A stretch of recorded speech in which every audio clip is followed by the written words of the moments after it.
Salut à tous, j'espère que vous allez tous très bien. Écoutez, je voulais vous faire cette vidéo pour répondre à des questions que l'on m'a posées sur cette chaîne, notamment sur ce qu'on appelle le self-talk et les affirmations positives. Bon, déjà, je vais faire une petite introduction sur le sujet, puis ensuite expliquer pourquoi les faire et surtout comment les faire. Et vous allez voir que c'est pas si simple que ça en a l'air. Bon, déjà, pour vous parler des affirmations positives, moi, pendant longtemps, j'ai cru que c'était du bullshit. Et de manière générale, il se trouve que scientifiquement, ça a été plus ou moins prouvé. Mais en fait, il y a beaucoup de pièges et d'écueils dans lesquels il ne faut pas tomber pour que ces affirmations positives puissent être, intéressantes et productives. Dans d'autres cas, ça peut faire parfois même l'effet inverse, vous allez voir. Mais avant toute chose, pourquoi les appliquer? Bon, la plupart du temps, il y a 2 raisons. C'est soit pour un problème de manque de confiance en soi, soit pour un problème de manque d'amour-propre. Ce sont 2 choses très différentes parce que les symptômes et les conséquences ne sont pas les mêmes. Ici, je vais surtout traiter sur le problème de l'amour-propre. Non pas que je sois pas intéressé par le sujet de la confiance en soi et non pas que je n'en manque pas, mais moi, les affirmations positives, je les utilise pas dans ce but. Ma confiance en soi, je la règle, avec d'autres moyens, dont je reparlerai d'ailleurs, dont j'ai déjà parlé dans mes précédentes vidéos et je vous invite à les regarder. L'amour-propre, c'est déjà plus dur à régler et d'autant plus que, comme la confiance, cela dit, c'est lié à des problèmes d'enfant intérieur et de ce qui s'est passé pendant votre enfance.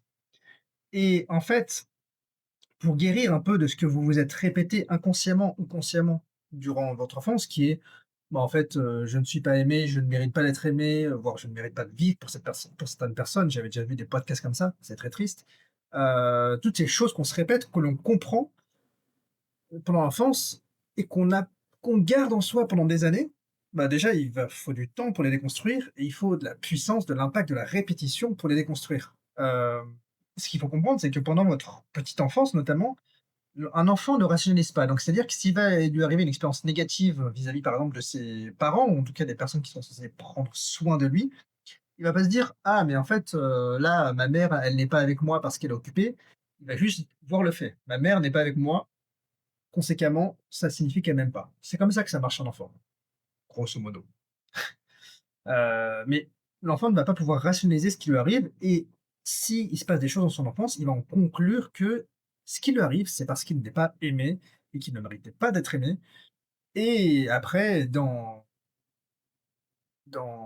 la vie réelle, plus tard, ça crée les adultes parfois tristes que nous sommes. Mais la bonne nouvelle, et on m'a posé la question, c'est est-ce que il y a est-ce qu'on peut s'en sortir? Est-ce qu'on peut guérir de son passé? Oui, d'ailleurs, je suis en train de lire un livre de Charles Pépin, qui est un philosophe, merveilleux que j'aime beaucoup, qui s'appelle «Guérir de son passé», ou «Guérir les blessures de son passé». Enfin, en gros, si vous trouverez le livre facilement, c'est de Charles Pépin. J'adore ce philosophe et déjà il dit que, scientifiquement, on peut guérir de son passé. C'est pas juste qu'on doit vivre avec, c'est vraiment quelque chose qu'on peut traiter. Maintenant, il y a beaucoup d'outils pour mettre en place et aujourd'hui, je vais vous parler des affirmations positives. Hem Et je reviendrai sur le reste plus tard parce que, ça prendrait énormément de temps. Moi, ça me prend énormément de temps. Il y a énormément de choses à dire et je peux pas tout dire en une seule vidéo. Mais les affirmations positives. Bon, je disais qu'il y avait un piège sur ces affirmations positives. Qu'est-ce que ça veut dire? Il y a le piège de l'ego et le piège du too much. C'est-à-dire que, on va commencer par le piège de l'ego. Le piège de l'ego, c'est-à-dire de lier une affirmation positive à la valeur que vous vous donnez. Je m'explique. Si vous dites une phrase du style, hem: «Je suis discipliné, donc je m'aime». Vous allez lier l'amour que vous allez vous donner à la discipline que vous allez avoir et la discipline que vous allez avoir, peut-être qu'elle va être liée au fait que, vous arrivez à aller courir tous les jours. Ce qui fait que si un jour vous n'arrivez pas à aller courir, le chemin de pensée, ça va être: «J'ai pas réussi à aller courir, donc je suis pas discipliné, donc je ne m'aime pas». Donc la manière dont vous allez vous parler à vous-même et la manière dont vous allez faire ce self-talk, ces affirmations positives, certaines phrases peuvent créer en fait ce qu'on a peuvent créer des conditions d'amour. L'idée, c'est pas de s'aimer en fonction de est-ce que vous êtes à un instant T, discipliné, confiant et cetera. C'est de vous dire: «Quoi qu'il se passe, aujourd'hui, je décide de m'aimer» et il y a des applis, il y a des phrases qui sont déjà toutes faites, même si je vous invite à essayer de vraiment travailler sur celles qui vous conviennent le mieux parce qu'il y a certains aspects de votre personnalité peut-être qui vous dérangent plus ou moins que d'autres. Moi, il y a une appli que j'utilise qui s'appelle IAM, donc en fait, qui est une appli où au lieu de scroller, vous scrollez, mais en fait, c'est une affirmation positive à chaque fois. C'est une application payante, je crois qu'elle paye 30, coûte 35 € l'année, qui a ses qualités comme ses défauts. J'aime bien l'utiliser, mais elle a ses limites, dans la mesure où certaines des phrases, peuvent tomber dans le second écueil dont je vais vous parler, qui était le problème du, en faire too much. Alors ça, c'est j'en avais déjà parlé dans une précédente vidéo et c'est d'où l'importance de faire ces affirmations positives soi-même en fonction de ce que l'on pense, quitte à y réfléchir et à trouver l'affirmation qui est la plus puissante pour nous. Mais le problème, c'est, si vous dites par exemple, bon disons que vous, votre amour-propre, fait que vous vous trouvez pas beau, par exemple. Si vous dites, par exemple, vous et d'ailleurs c'est quelque chose qu'on recommandait avant aux gens et qui pour moi est gravissime erreur et extrêmement faux. Si vous dites, vous vous regardez dans le miroir et vous vous dites: «Je suis beau». Les gars, si votre cerveau, il y croit pas, c'est pas en disant ça qu'il va se mettre à dire: «Ah bah oui, c'est vrai, tiens, j'y ai pas pensé, c'est vrai que je suis beau en fait». Non, les gars, je me moque pas, je dis juste qu'on a incité, inculqué les gens, parfois même des professionnels, à dire: «Bah, regardez-vous dans le miroir et dites-vous, je suis beau, je m'aime» et cetera. Non. Si vous dites à quelque chose dans votre cerveau auquel il ne croit pas du tout, bah, il va pas y croire. Si vous dites: «Je suis le plus beau, je suis le plus intelligent, j'attire les femmes, j'attire l'abondance». Non.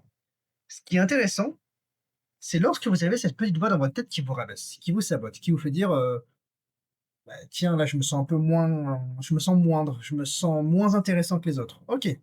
Qu'est-ce que ça veut dire, je me sens moins intéressant que les autres? Déjà, il faut se poser la question et ensuite, vous allez faire 2 choses. Une fois que vous avez identifié les phrases sur lesquelles votre cerveau essaie de vous saboter, il y a 2 choses à faire. La première, c'est de créer l'affirmation positive qui va venir contrecarrer cette affirmation. Donc, par exemple, si vous dites: «Je me trouve bizarre». L'affirmation positive que vous allez devoir écrire, c'est pas: «Je ne suis pas bizarre, je suis normal» ou «Je suis normal», parce que déjà ça veut rien dire. Ça veut dire: «J'ai des qualités qui me rendent unique et qui font ma particularité et je sais les mettre en valeur et certaines personnes les remarquent». Et ça, votre cerveau, il est capable d'y croire.